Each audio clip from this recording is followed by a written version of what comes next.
8 a.m., please let me know. Again, everybody, those that are in this room right now and those that are online right now, need to be in the building at 8 a.m. so you guys can take the exam. As a heads up, I will not be in there with you. As some of you might know, the AP content teacher is not allowed to be in the room while you guys take exams. So don't worry, I will be pacing back and forth in the hallway while you take it, unless I have to be in a different classroom. So just as a heads up, make sure you guys are here by 8 a.m. If you have any issues with that, please let me know and I can put you in contact with Ms. Schwartzbeck so we can figure something out. Once you are done with the exam, which should be around 12:30 or so, you guys will be free to leave. So at 12:30, you guys are, or around 12:30 when the exam is done, you guys are able to leave. You don't have to stay for the rest of the day. And then couple last reminders. The cutoff to get your grade above an 85%, so you don't have to do the final project for the last 2 weeks in May. That final cutoff is Friday at 4 p.m. So please make sure you turn in your work by Friday at 4 p.m. If you turn in late work to meet Friday at 6 p.m., you are still going to have to come for those last 2 weeks. So the deadline is strictly 4 p.m. on Friday, so I can get those grades in and send out that announcement. If you have concerns about this, please let me know. Otherwise, if you have above an 85 on Friday at 4 p.m., you guys are done with APUSH after the exam tomorrow. If you have any questions about that, please let me know. Last thing, remember there will be one last extra credit opportunity this, thank you, Jalasia, you're right. There will be some presentation tomorrow after the APUSH exam, but after that, you guys are free to go. But Jalasia, you're correct. Thank you for reminding me. So once the presentation after the exam is done, you guys are free to go.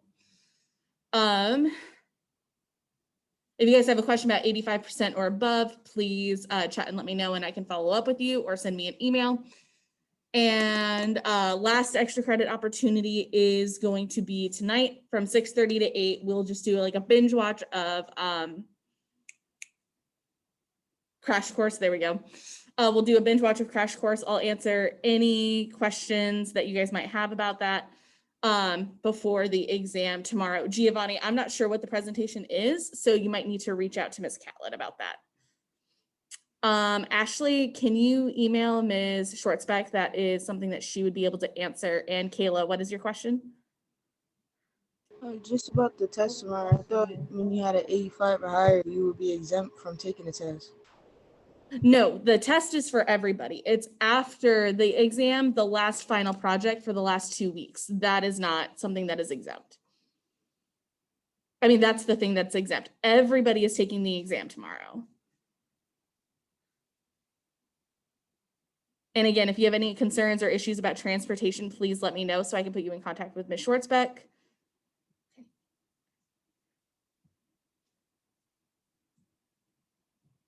I don't see any other questions. We are going to try to get through a period 6 and period 7 review. We're definitely going to get through period 6. We might need to stop partway through period 7. Mela, can you turn off the lights, please? Great, so we're going to start with a period 6 review, and then we are going to transition into period 7 and cover period 7 for as much time as we can, because I want to make sure you guys have as much of a refresher on this material as possible. So this is the period 6 review. Similar to the last few period lectures, we are going to be going through it, looking at important dates, starting in 1869 with the Transcontinental Railroad.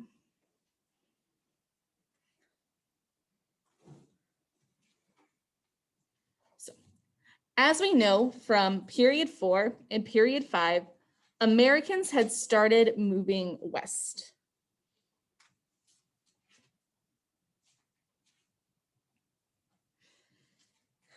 And one of the ways that the government encouraged this was with the Homestead Act of 1862.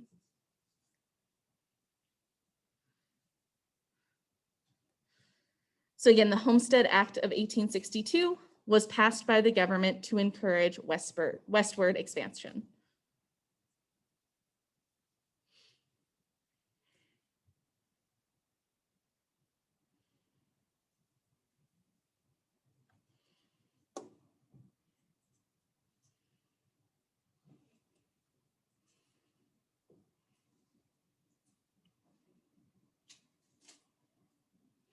Because people are moving west alongside the Industrial Revolution,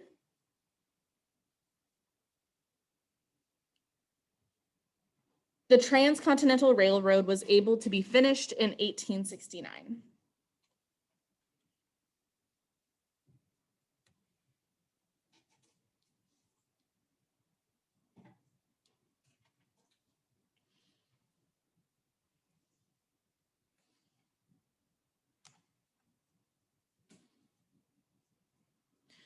With the Transcontinental Railroad, Americans are now able to travel faster and cheaper.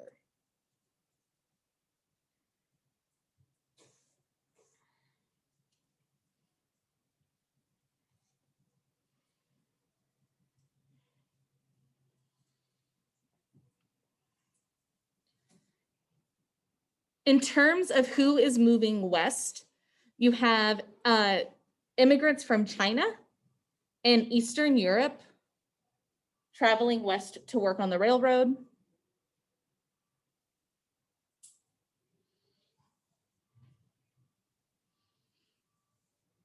And we also have the group known as the Exodusters.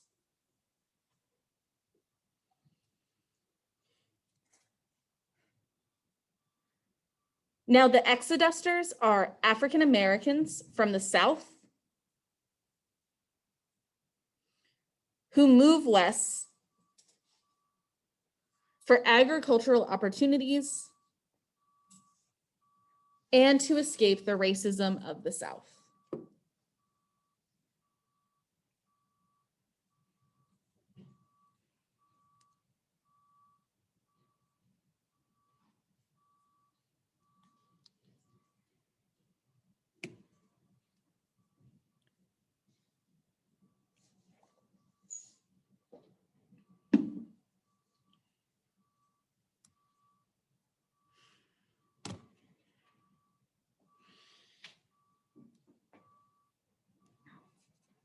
Now we're going to look at the role of immigration during this time period, specifically focusing on the Chinese Exclusion Act of 1882.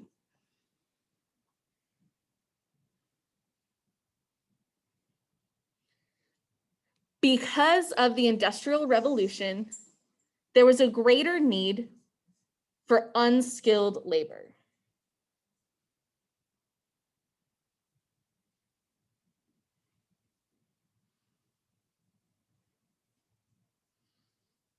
There was an increase of immigrants from South and Eastern Europe.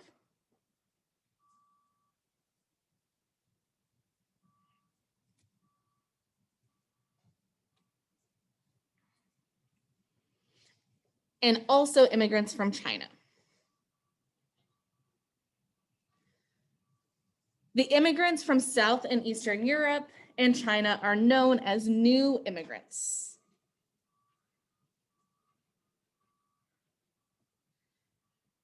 These new immigrants faced a lot of discrimination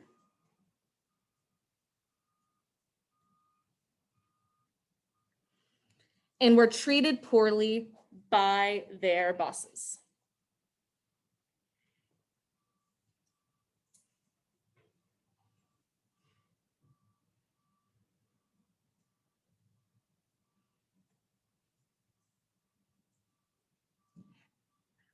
As a way to advocate for better conditions, these new immigrants started to form labor unions.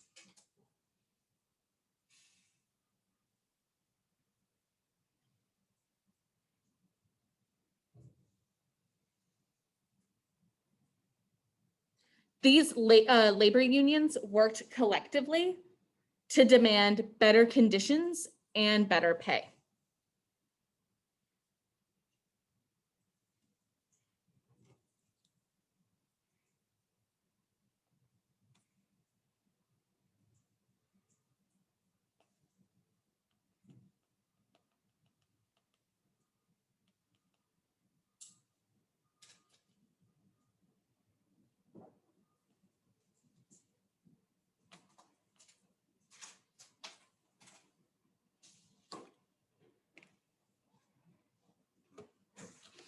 Alongside the industrial labor unions, we also have farmers who are working collectively to demand better pay and better compensation.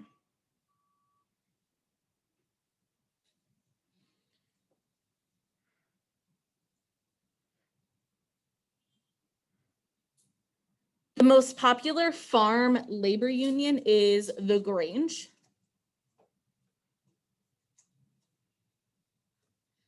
And the Grange had the support of the Populist Party.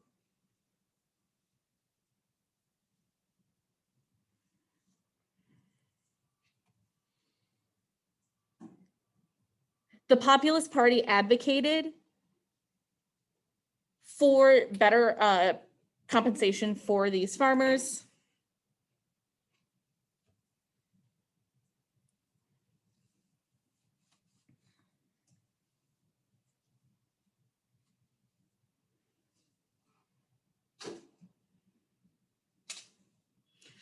But ultimately, because of nativist views, Congress passes the Chinese Exclusion Act in 1882, which paves the way for anti-immigrant legislation.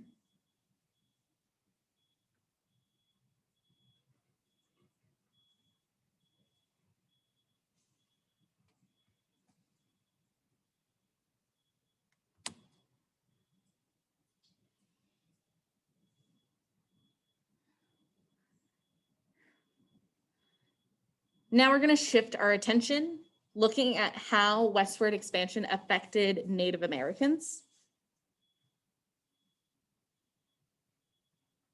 Because of westward expansion, Native Americans were continuously moved west off of the land that they had been forced onto.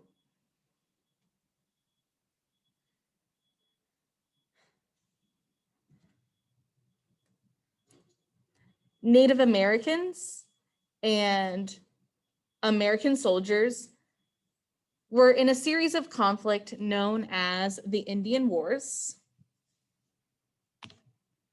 The most notable battle was Little Bighorn of 1876.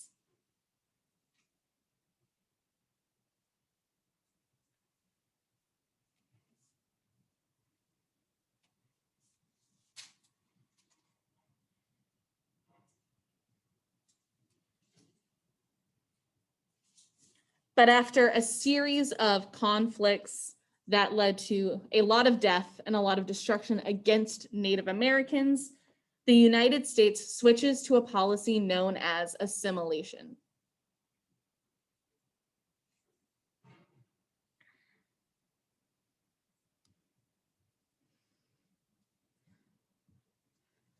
Through assimilation, the American government stripped Native Americans of their culture and forced them into American society and culture.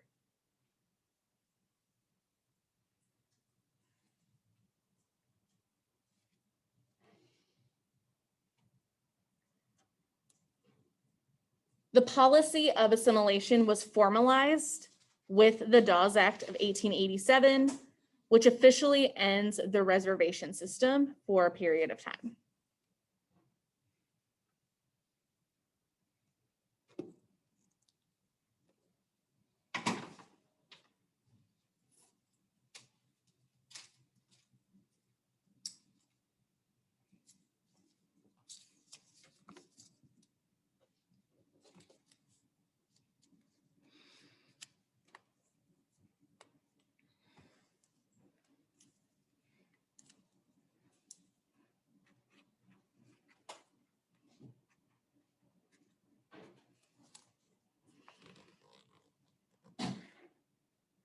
The rise of big business led to a lot of problems in the United States.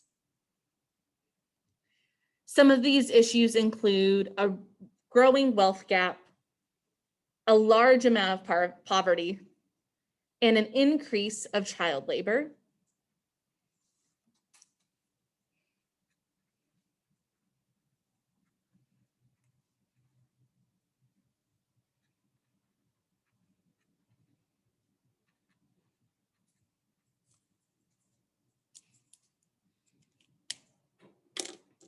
Businesses also form monopolies and trusts, which eliminate competition and drive up prices.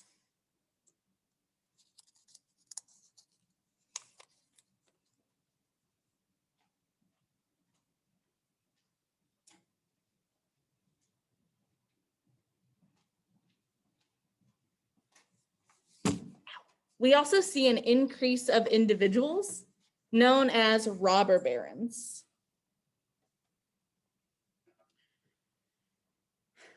Robber barons are individuals like Andrew Carnegie and John D. Rockefeller, who create huge corporations, threaten small businesses, and treat their employees really, really badly.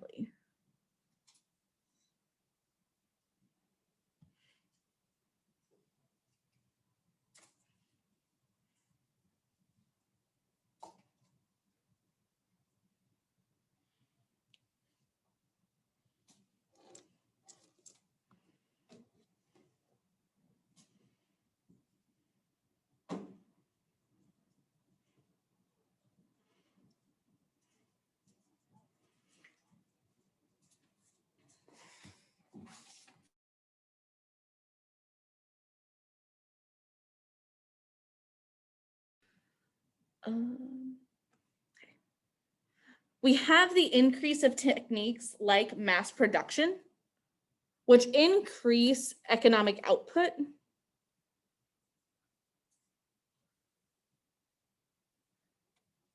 but also lead to an increase of tension between businesses and their labor.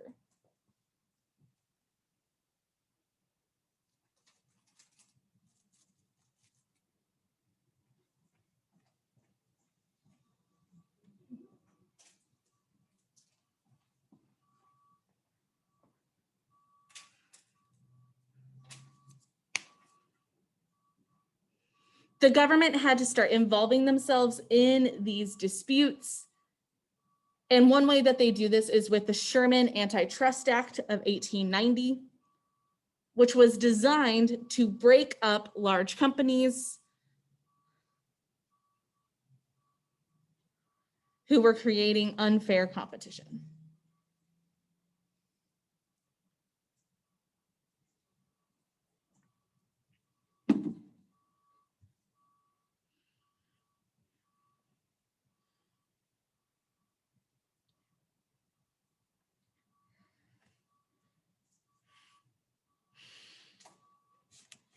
We're now going to look at the changing foreign policy of the United States during period 5, which is best summed up over the conflict between Spain and America in the Spanish-American War in 1898. Before the Spanish-American War, the United States' unofficial foreign policy was isolationism. But once the United States had fully explored North America and taken it over, they decided to shift to imperialism.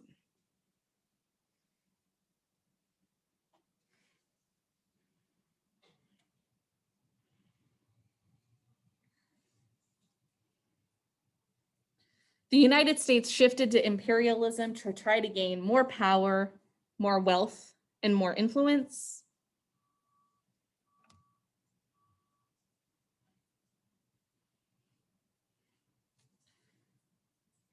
This started in Hawaii in 1892, where the United States backed an effort to overthrow the Hawaiian monarchy.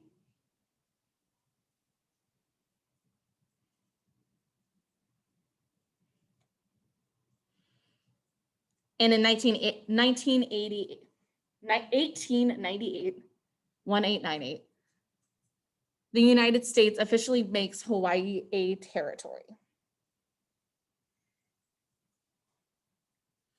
And in that same year, the United States adds Puerto Rico and Guam as an American territory.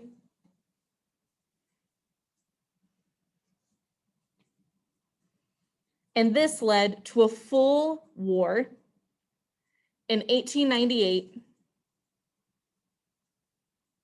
between Spain and America over Cuba and the Philippines.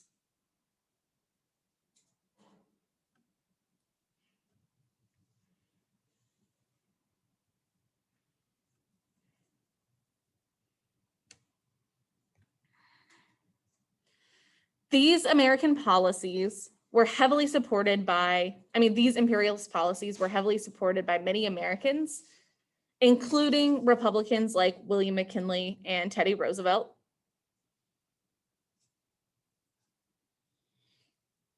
And as we know through our study of World War I, World War II, the United States' time as an isolationist country is coming to an end.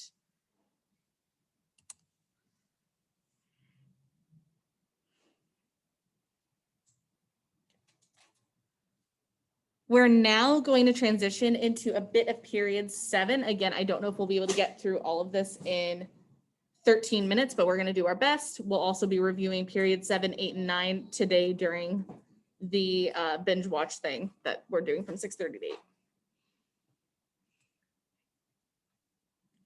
So make sure in your notes you're showing a clear separation between period 6 and period 7.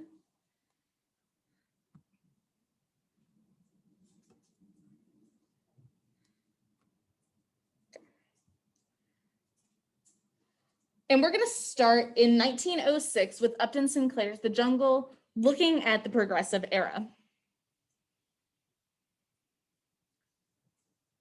One of the major impacts of industrialism is a rise of the progressive movement.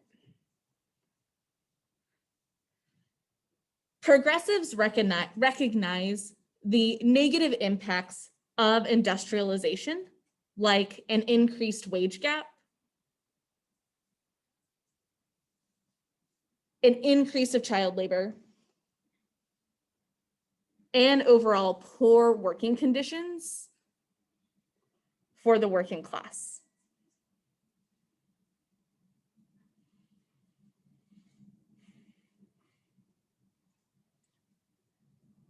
Progressives saw this and wanted to do their best to raise awareness and create new policies. One of the main tools used by progressives is muckraking.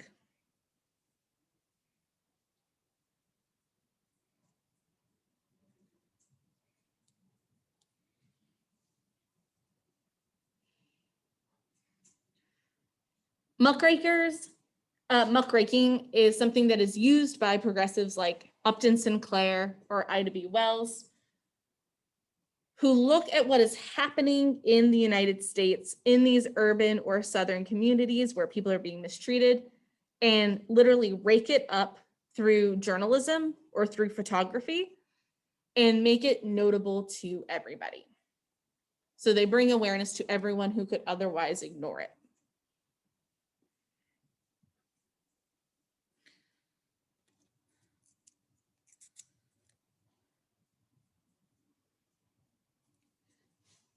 As I said, one of the notable muckrakers of this time is Ida B. Wells, who is a journalist and one of the founders of the NAACP. And one specific goal of progressives is to help raise awareness for the issues of lynching and discrimination against African Americans in the South after Reconstruction.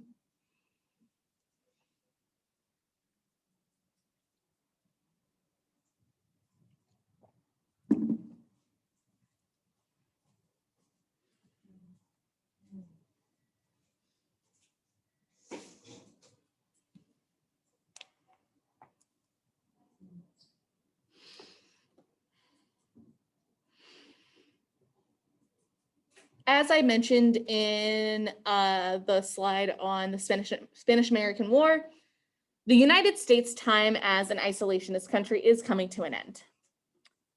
They have started messing around with this policy known as imperialism, taking over territories like the Philippines, Guam, Puerto Rico, Hawaii. But the United States official foreign policy changes when they enter World War I.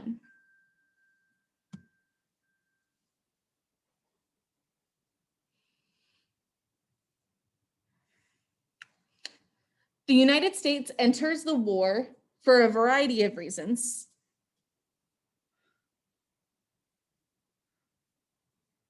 One of those is the Zimmermann telegram, where German officials offer to Mexico to give the Mexican cession territory back to Mexico if they helped them defeat the United States.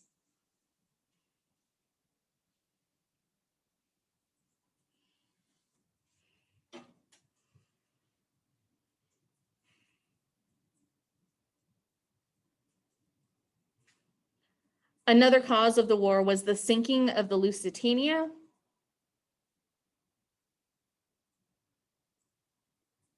which was an American cargo ship.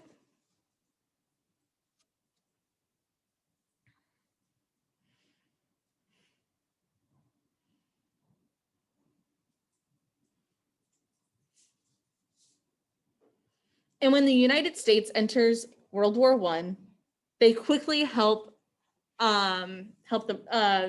Great Britain and France win. So the United States is not in World War I for long.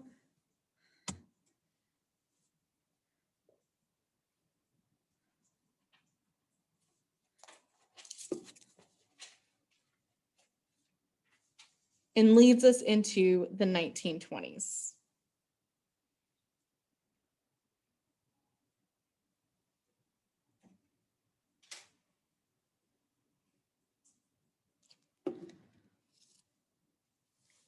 The 1920s are a period of a lot of progress in certain ways and a lot of regression in others. In the 1920s, African Americans look at urban cities like Chicago, New York City, Detroit as a place where they can get jobs and escape the Southern oppression that they experience in the South. And this is known as the Great Migration, where we see a large influx of Southern African Americans relocating to where they are hoping will be a safer community in the North. But ultimately, they are met with a lot of pushback. And we see unofficial segregation become a norm in northern cities.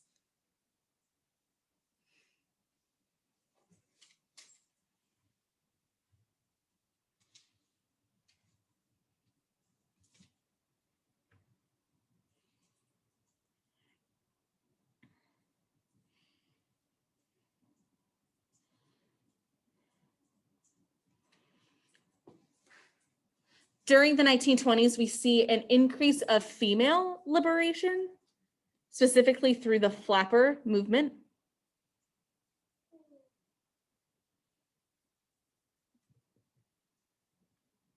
Now that women have the right to vote through the 19th Amendment, which was ratified in 1920, they are feeling very liberated and ready to behave as they want. And so the flapper movement is characterized by women making themselves look more boyish, so cutting their hair, wearing looser dresses, and also partaking in traditionally male vices like drinking and smoking and extramarital affairs.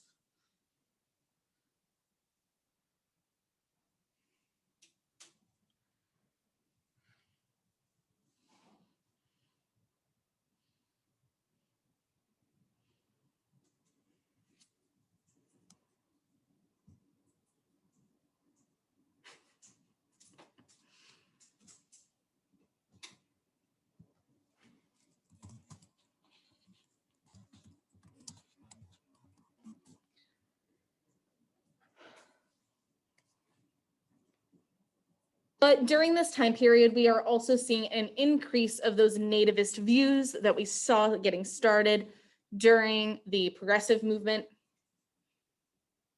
with a large increase of anti-communism known as the First Red Scare. In the First Red Scare, conducted primarily through Palmer raids,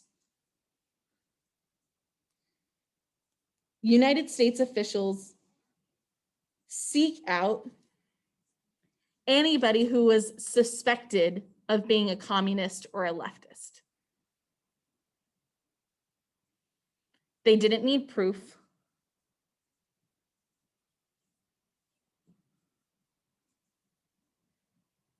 And they often targeted new immigrants like Southeastern Europeans.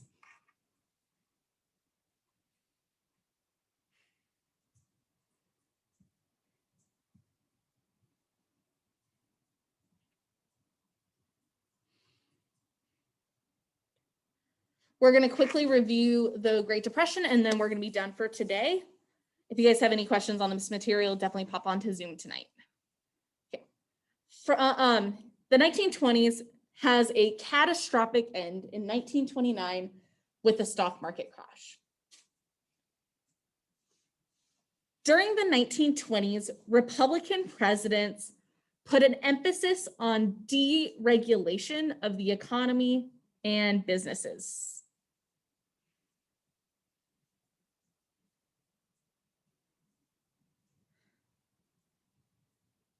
This means that Republicans believe in hands off with the economy.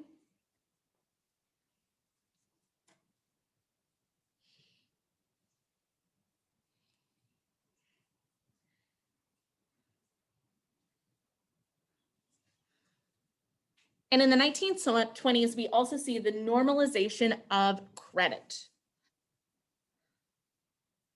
So in the 1920s, more and more people are buying more and more things they don't need with credit.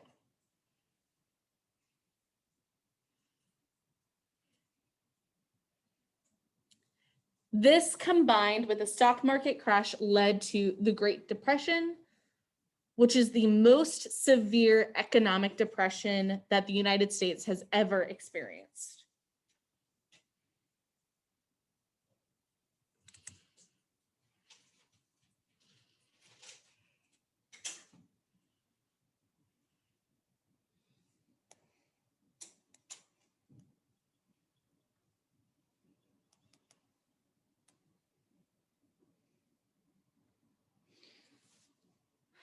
The early days of the Great Depression are really, really bad. But when Franklin Roosevelt is elected in 1932, he promises a new deal for America.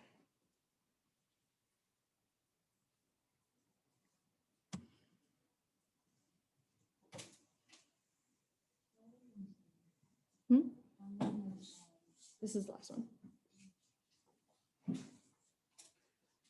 One of the ways that the New Deal promised to help America was an increase of jobs through things like the WPA, the Works Progress Administration.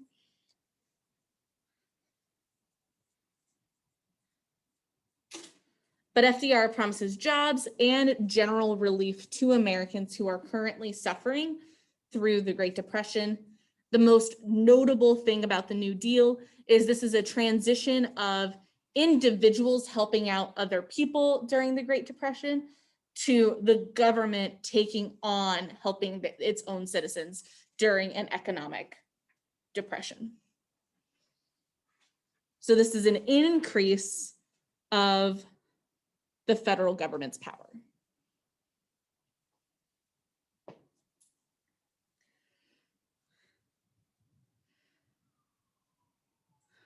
This is it in terms of the slides that we're going to be able to get through today. If you come onto Zoom tonight, we can go over World War II to everything that we've studied up to last week, or anything that we've reviewed over the last few days that you were unsure about.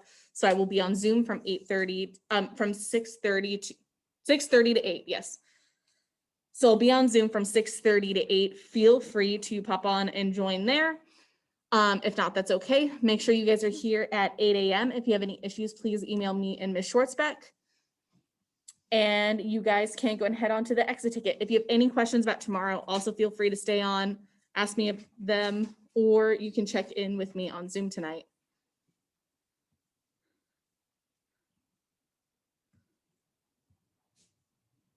And once you guys submit your exit ticket, you guys are free to go.